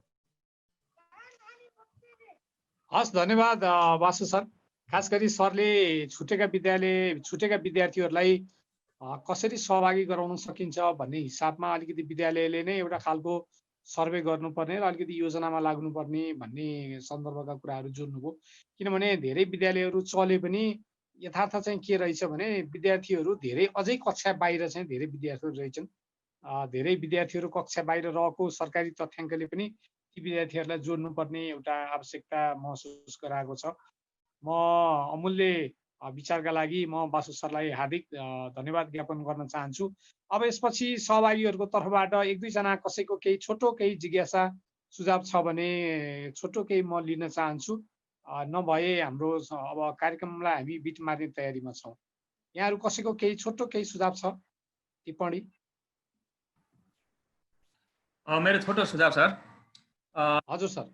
यसै अनलाइन कार्यक्रममा को माध्यमबाट म सङ्घीय सरकारको तर्फबाट राष्ट्रिय स्तरमा भइरहेको जुन यो कोभिड-19 को कारणले विद्यालयमा विभिन्न किसिमका असर प्रभावका बावजुद हामीले विद्यालय शैक्षिक उपलब्धि एउटा सेवा प्रदान गर्ने कुरामा जुन हामी कटिबद्ध छौँ। अघि विद्वान महोदय जुन सुझाव दिनुभएको छ, राज्य सरकारले पनि अलिकति स्रोत चाहिँ दिएन भन्ने कुरालाई अलिकति जोड गरेर सम्बन्धित सरकारको स्थानीय तहलाई विद्यालय शैक्षिक कार्यनीति कार्यान्वयन गर्ने क्रममा जुन अधिकार दिएको छ, अलिकति स्रोत र साधन पनि उपलब्ध गराएर पर्याप्त मात्रामा सेनिटाइजर मास्कहरूको व्यवस्था, हप्तामा 15 दिनमा चाहिँ अब स्वास्थ्य चेकअपको व्यवस्था, विद्यालयहरूमा त्यो पहुँच पुग्न सकेको खण्डमा हामी हाम्रा अभिभावकहरूलाई अलिकति आफ्ना बालबच्चाहरू विद्यालयमा पनि सुरक्षित छन् है भन्ने अनुभूति गराएर हामी विद्यार्थीको सङ्ख्या चाहिँ विद्यालयमा पहुँच बढाउन सक्छौँ भन्ने हामीलाई लाग्छ र त्यो सेवा पाउनको लागि हामी सरकारसँग पनि माग गर्दछौँ। हस्, धन्यवाद सर। अरू सरहरूको केही छ कि? म रमेश लामिछाने सरलाई पनि देखिरहेको छु, गोविन्द सरहरू हुनुहुन्छ। सरहरूको केही छ भने छोटोमा 1 मिनट 2 मिनटमा केही राखौँ सर, नभए हामी यसलाई आज भिट मार्न चाहन्छौँ सर।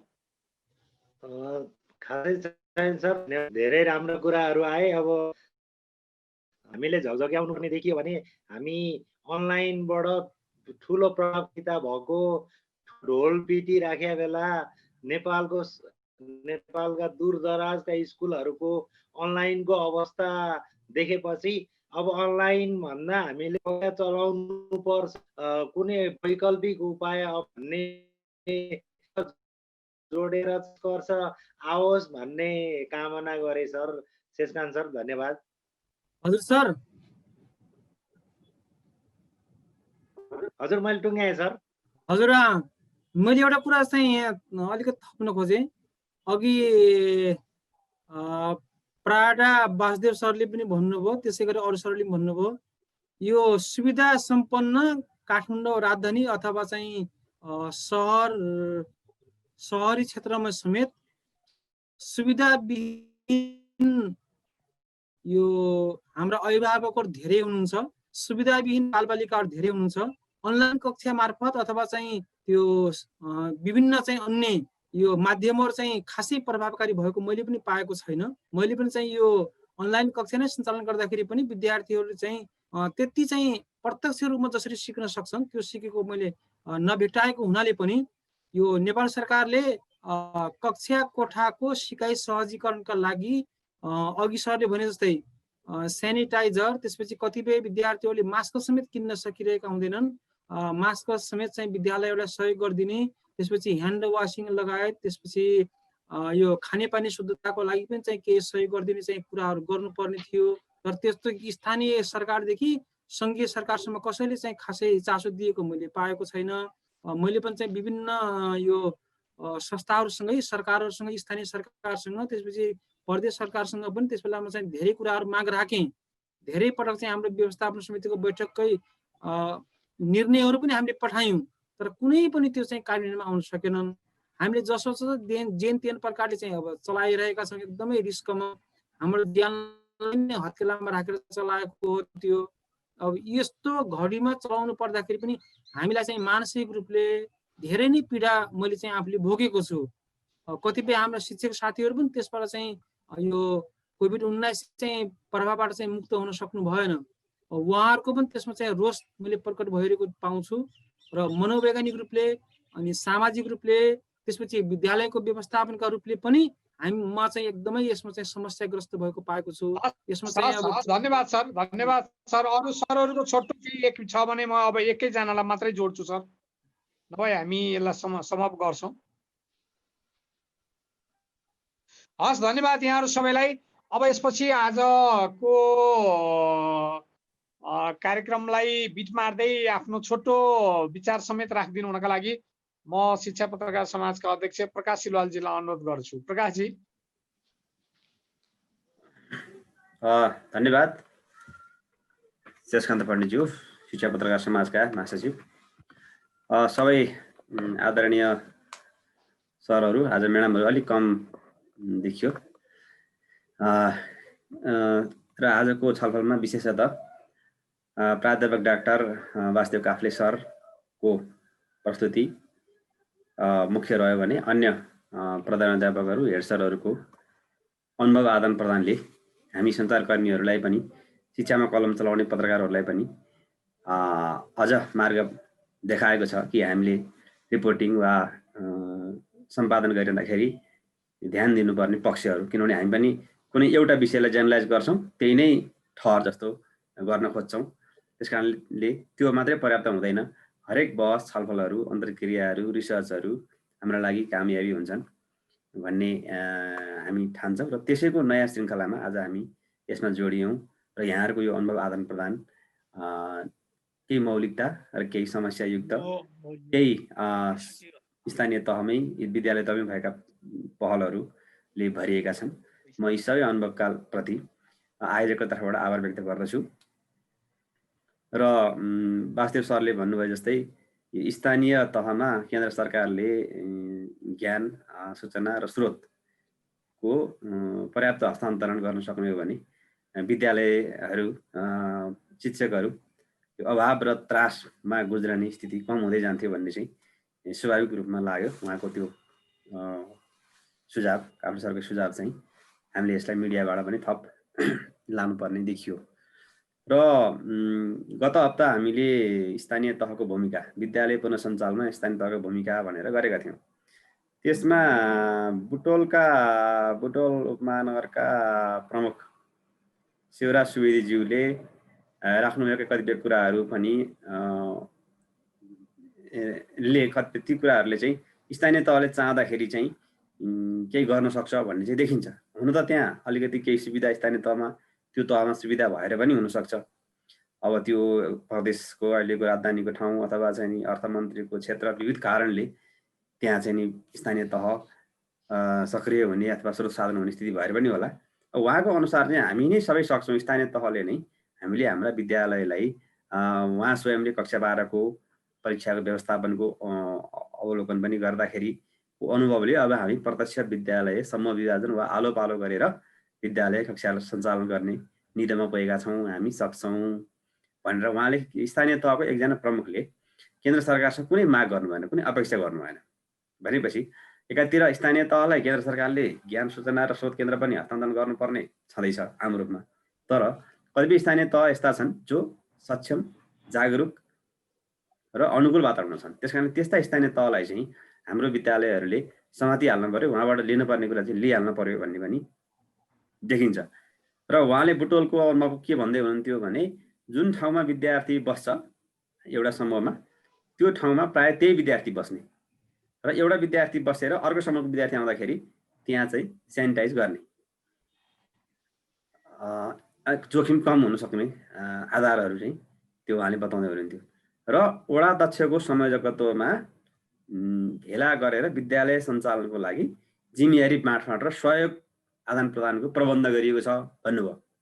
भनेपछि स्थानीय तहको नेतृत्वबाटै यो खालको प्रबन्ध यदि गर्न सक्ने हो भने विद्यालयमा केही न केही सहयोग जान्छ।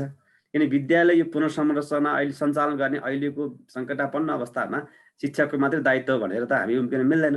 त्यस कारणले वडा अध्यक्षको अध्यक्षतामा कसले त्यहाँ सहयोग गर्नुपर्ने हो, के सहयोग गर्नुपर्ने हो। बाटो हिँड्दाखेरि चाहिँ भिडभाड कम गरिदिनु पर्ला, विद्यार्थीलाई बाटो छोडिदिनु पर्ने होला होइन, देखि लिएर गएर बाटोमा कुनै त्यस्ता सामानहरू परबाट आउने मान्छेहरू भेटिने स्थिति छ, कुनै बजार छ भने त्यसलाई कसरी विद्यार्थीबाट टाढा राख्नुपर्ने कुराहरू त्यो पनि सहयोग हो नि त। अनि खाजा कसरी खुवाउने त भन्ने कुराहरू पनि त्यहाँ हामीले अघिल्लो हप्ताको कार्यक्रम गर्दाखेरि खाजा बाहिरको भरसक नखाने, विद्यार्थीलाई लिएर जान भन्ने, घरबाटै व्यवस्था गर्न भन्ने, अरू अब त्यो दिवा खाजाको कार्यक्रम पनि कतिपय ठाउँमा छ तल्लो तहमा। यो विकल्पहरू यो कुराहरू पनि एउटा सहजताको लागि त्यहाँ आएको थियो। मैले यो यहाँहरूलाई सरसर्ती अघिल्लो कार्यक्रमको पनि केही निष्कर्षहरू राखेँ जुन हाम्रो विद्यालयले युवाती रूपमा गर्दै पनि आएका छन्। र आजको यो निष्कर्ष जुन विद्यालय पुनर्सञ्चालन हुन थालेको छ, विद्यालय पुनर्सञ्चालन नै एउटा सिकाइ सुनिश्चितता र सिकाइ प्रभावकारिताको सहज माध्यम हो, विषम अवस्था भए पनि भन्नेमा पनि हामी सबैको सहमति छ। तर जोखिमप्रतिको सचेतना हुनैपर्छ र यो जुन वैकल्पिक माध्यमको सिकाइमा करिब 50% विद्यार्थीको सहभागिता छ भन्ने छ। सरकारी वा गैर सरकारी दुवैतर्फको आँकडालाई सामान्यतया अनुभव हेर्दाखेरि र वैकल्पिक प्रणालीमा सहभागी मध्ये पनि करिब 64% सिकाइ चाहिँ प्रभावहीन भनेर चाहिँ गत हप्ता यो एनसी नेपाल शिक्षाको लागि राष्ट्रिय अभियान नेपालको एउटा अनुसन्धान रिपोर्ट प्रतिवेदन सार्वजनिक हुँदाखेरि आएको छ। भनेपछि 50% विद्यार्थी वैकल्पिक माध्यममा सहभागी छन्, सहभागी मध्ये 64% विद्यार्थीहरूको सिकाइ चाहिँ मिनिङफुल छैन, मिनिङलेस छ, अथवा उनीहरूलाई शैक्षिक सत्र अनुसारको कोर्स अनुसारको एउटा अन्तर्क्रियात्मक अथवा चाहिँ उनीहरूको सिकाइ उपलब्धि अनुकूलको हुन सकिरहेको छैन भन्ने भएको हुनाले वैकल्पिक प्रणालीको प्रभावकारिता पनि वृद्धि गर्दै र क्रमशः जोखिम कम भएको ठाउँमा विद्यालय खोल्दै जाने नै अहिलेको हाम्रो नीति। यो ढिलै भए पनि हामी सही ट्र्याकमा आउन खोजेका छौँ भन्ने चाहिँ देखिन्छ।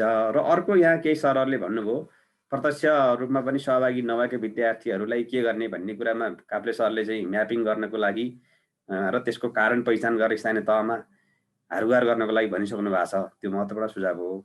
साथसाथै प्रत्यक्ष पढाइ भइरहेको ठाउँबाट यदि सम्भव हुन्छ भने त्यहाँ इन्टरनेट कनेक्सन गरेर घरमा भएको विद्यार्थी जुनसुकै कारणले होस् विद्यालय तत्काल आउन नसकेको त्यो विद्यार्थीलाई त्यो कक्षाको चाहिँ लाइभ स्ट्रिमिङ चाहिँ त्यो विद्यार्थीको चाहिँ मोबाइलमा हुन सक्ने स्थिति भयो भने त्यो चाहिँ जुन हाइब्रिड ढाँचा यहाँ आइसकेको छ, सँगसँगै प्रत्यक्ष र अनलाइनलाई एउटै टाइममा शिक्षकले एउटै बोलीबाट त्यहाँ चाहिँ तिमीले घरमा बसेर सुनिरहेको छौ भनेर चाहिँ त्यो विद्यार्थीलाई पनि प्रश्न गरेर उत्तर लिन सक्ने स्थिति भयो भने यो मोडलले पनि काम गर्छ होला त्यसको लागि चाहिँ अब त्यहाँ विद्यार्थीलाई नेट इन्टरनेट स्मार्ट मोबाइलको ल्यापटपको सुविधा चाहिँ हुनैपर्ने हुन्छ। इन्टरनेट पहुँचको पनि कुराहरू चाहियो र यसले गर्दा हामीलाई यसरी हामीले हरेक हप्ता यो कार्यक्रम गरिरहँदाखेरि अब हामीलाई अर्को कार्यक्रम केमा गर्न भन्ने हजुर सर अब हामीलाई के विषयमा छलफल गर्नुपर्ने हजुर सरी अब हामी जस्तो यो छलफल चलाउँदाखेरि पनि अब हामीले यो नेट इन्टरनेटको सुविधाको कुरा, त्यसमा सर्भिस प्रवाह गर्ने पक्षहरू, टेलिकम होला, सञ्चार मन्त्रालय होला, उहाँहरूको प्रतिनिधिलाई पनि बोलाएर उहाँहरूले जुन CUG-हरू ग्रुप बनाउने भन्नुभएको छ, क्लोज युनिट ग्रुपहरू, त्यसको अवस्था, त्यसको पनि हामीले केसहरू पनि कलेक्सन गरेर कहाँ दिन्छु भनेको छ, कहाँ पुगेको छ छैन भन्ने बारेमा स्रोत सामग्री, स्वास्थ्य सामग्रीको पनि म्यापिङको बारेमा पनि हामीले छलफल गर्नुपर्ने देखियो। र निजी विद्यालयहरू सञ्चालकहरूले, प्यासन इन्प्यासनहरूले शिक्षकहरूलाई टिकाउनको लागि केही समय आधा वा कति तलब दिन सकिन्छ, तलब दिएर टिकाएर आफ्नो सक्षमता यहाँहरूले जुन देखाइरहनु भएको छ विद्यार्थीहरूप्रतिको, अभिभावकप्रतिको दायित्व, त्यसलाई फेरि पनि सङ्कटको बेला पनि यहाँहरूले त्यो कायम राख्नुभयो भने भोलि यहाँहरूको पनि भविष्य राम्रो हुन्छ र यहाँहरूमा आश्रित विद्यार्थी पनि लाभान्वित हुने देखिन्छ। त्यस कारणले 1 महिना 2 महिना 6 महिना गाह्रो हुने बित्तिकै हात छोड्नु भयो भने त्यो यहाँहरूको व्यवसायको हिसाबले पनि त्यो यहाँहरूलाई नै जोखिम हुने देखिन्छ। सेवाको हिसाबले त विद्यार्थीहरू नै असर पर्न सक्छन् अथवा विद्यार्थीले अर्को विद्यालयमा जानको लागि विषयमा छोड्नुपर्ने अवस्था पनि आउन सक्छ। त्यस कारणले निजी विद्यालय सञ्चालकले पनि यो भारलाई वहन गर्नुपर्ने देखिन्छ। यिनै कुराहरू आजको निष्कर्षमा आए। म यहाँहरू सबैलाई धन्यवाद दिन चाहन्छु र फेरि पनि हाम्रा कार्यक्रमहरूमा जोडिनको लागि, हाम्रा संस्थाका कार्यक्रमहरूलाई सुझाव दिइदिनको लागि, सहयोग आदान प्रदान गर्नको लागि म आह्वान गर्दै अहिलेलाई यो कार्यक्रम यहीँ सघाउनको लागि आग्रह गर्दछु। हस्त नमस्कार।